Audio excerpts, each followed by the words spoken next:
বিসমিল্লাহির রহমানির রহিম। সম্মানিত দর্শকবৃন্দ, যে যেখান থেকে আমাদের এই ভিডিওটি দেখছেন, আশা করি সকলেই ভালো আছেন, সুস্থ আছেন। আমি মূলত কৃষি ও কৃষকের কথা বিষয়বস্তু থেকে আপনাদের মাঝে একটি কৃষিভিত্তিক বিষয় তুলে ধরছি। সেটা হচ্ছে, কয়েকদিন আগে এইসব আবাদি জমিতে তামাক ছিল। যেহেতু লালমনিরহাট উত্তরবঙ্গের একটি প্রসিদ্ধ জায়গা, রংপুর মানে তামাক দিয়ে বিখ্যাত, ঠিক সেরকম তামাক এখন যেহেতু তোলা শেষ, অলরেডি তামাক ক্ষেত থেকে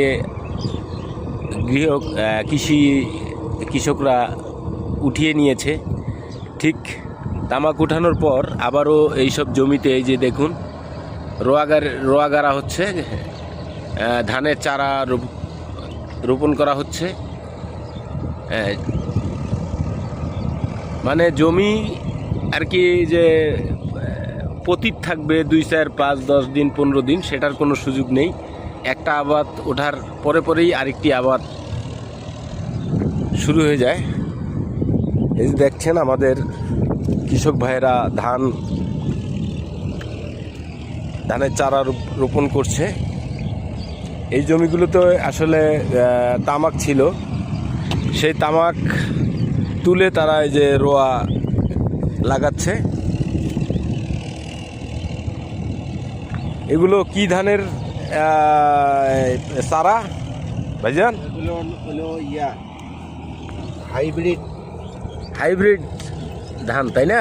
হাইব্রিড ধানের চারা।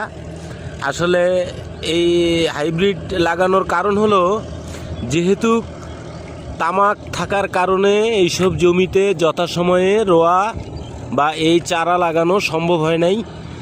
আর যেহেতু তামাকটা অল্প সময়ের মধ্যে কৃষক ঘরে তুলে নেয়, তাই আবারও রোয়া গাড়ার একটা সুযোগ কৃষক নিল। মানে এই জমিতে আসলে কয়টা আবাদ করা হলো এই জমিতে বছরে ভাই? 3টা। আসলে সব জমিতে 3টা আবাদ করা খুব সম্ভব হয় না, কিন্তু এই তামাকটা আসলে একটা এক্সট্রা ফসল হিসাবে, তৃতীয় ফসল হিসাবে আসলে এই তামাকটাকে আমাদের কৃষক ঘরে তুলে নিয়েছে। তার পরপরেই, যদিও ধান খুব ভালো হবে বলা যাচ্ছে না কি হয়, তবে ধান হবে আর কি, যা কৃষকের জন্য 3টে আবাদ কৃষক পেয়ে গেল এই বছরে। এটাই হলো একটি লাভ। আর 2 নম্বর কথা হচ্ছে যে, জমিকে পতিত না রেখে আবারও ধানের চারা, একটি দূরিতে হলেও ধানের চারা বপন করা বা লাগানো হয়েছে। আশা করি আগামী দিনে ফলন ভালো হবে, এই কামনায়।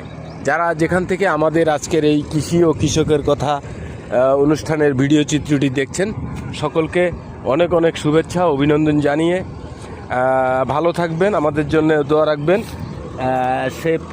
এই আশাবাদ ব্যক্ত করে অনেক অনেক ধন্যবাদ জানিয়ে আজকের এই অনুষ্ঠানটি এখানেই শেষ করছি।